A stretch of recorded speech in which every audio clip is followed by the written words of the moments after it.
प्राचीन समय में मगध नाम का एक समृद्ध राज्य था, जहां राजा धर्मवीर का शासन था। राजा अपनी न्यायप्रियता और समझदारी के लिए पूरे राज्य में प्रसिद्ध था। वह हर दिन अपने दरबार में लोगों की समस्याओं को सुनता और उचित न्याय करता।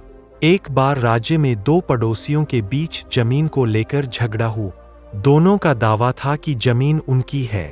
राजा ने मामले को समझा, लेकिन कोई गवाह या पुख्ता सबूत नहीं था जो यह साबित कर सके कि जमीन असल में किसकी है।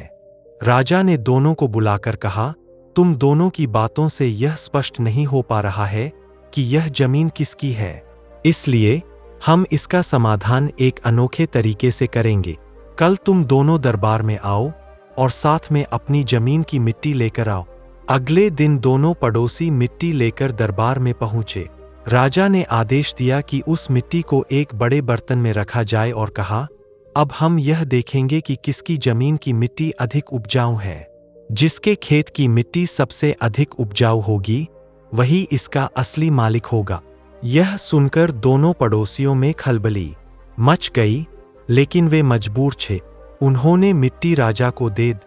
राजा ने अपने दरबार के माली से कहा कि वह उस मिट्टी में बीज बोए और ध्यान रखे कि किस मिट्टी में पहले अंकुर निकलते हैं।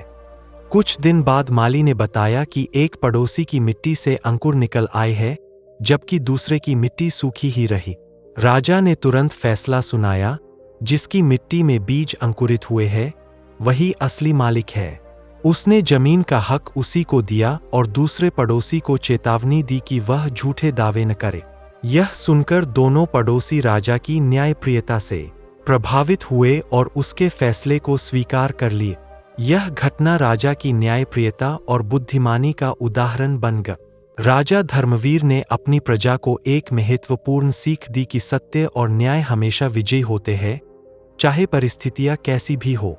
राजा के इस न्याय से राज्य के लोग और भी अधिक उसकी प्रशंसा करने लगे और राजा धर्मवीर का नाम इतिहास में एक महान और न्यायप्रिय शासक के रूप में दर्ज हो गए। सीख, सत्य और न्याय ही सच्ची ताकत है और झूठ और छल से कोई लाभ नहीं होता।